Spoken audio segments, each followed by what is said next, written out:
Bonjour François Soudan. Bonjour Benoît. Dans le prochain numéro de Jeune Afrique, vous signez un parti pris, son titre du malheur d'être Peul au Sahel.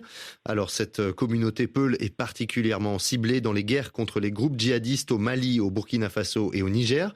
Et pour illustrer votre constat, vous évoquez le cas du docteur burkinabé Daouda Diallo. Oui, Daouda Diallo, c'est un pharmacien quadragénaire honorablement connu dans le milieu associatif de la capitale burkinabé, qui a été enlevé le 1er décembre devant les locaux de la Sûreté nationale avant de réapparaître 3 jours plus tard, assis sur le plateau arrière d'un pick-up revêtu d'une tenue militaire dépareillée en route pour le front de la guerre contre des groupes djihadistes.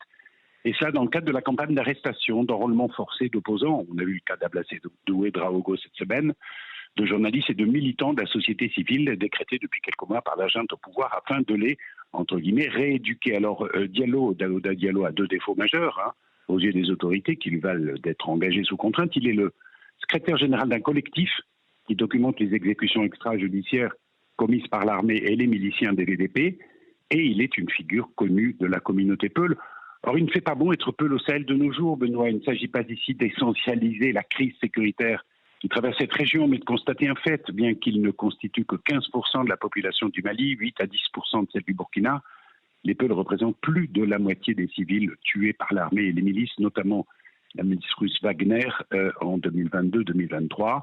Ils ont leur chapelet de villages martyrs, le dernier en date étant celui de Gatiloumoun, non loin de Mopti, le 18 décembre, font parfois l'objet de campagnes discriminatoires de haine sur les réseaux sociaux que les autorités ont bien du mal à atténuer, alors qu'ils sont dans le fond tout autant victimes des terroristes que les autres communautés, Benoît. Oui, il y a donc une disproportion dans le traitement des Peuls.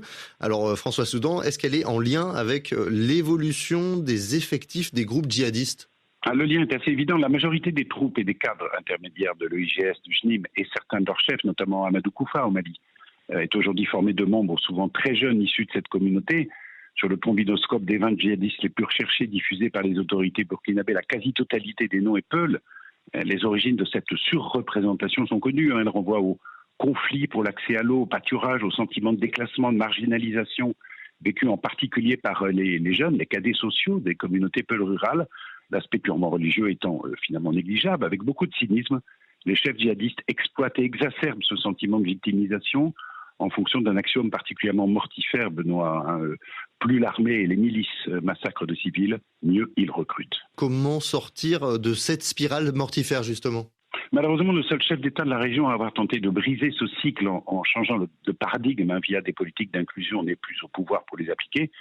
Dans un entretien qu'il nous avait accordé quelques semaines avant sa chute, Mohamed Bazoum, le président du Niger, l'ex-président du Niger, détaillait sa feuille de route: pas de recours aux milices ethniques, tolérance zéro concernant les exactions contre les civils, mise en place de filières de réintégration pour les jeunes Peuls, Songhai et Touaregs servant de chair à canon pour les djihadistes, politique qui d'ailleurs commençait à porter ses fruits. Aujourd'hui, le simple fait d'évoquer des exactions est assimilé par les jeunes au pouvoir à un complot impérialiste, et pendant ce temps, Benoît, la vague de foulanophobie qui balaie le Sahel déborde sur le nord des États côtiers d'Afrique de l'Ouest et étend ses métastases jusqu'en Centrafrique. François Soudan, merci, directeur de la rédaction de Jeune Afrique.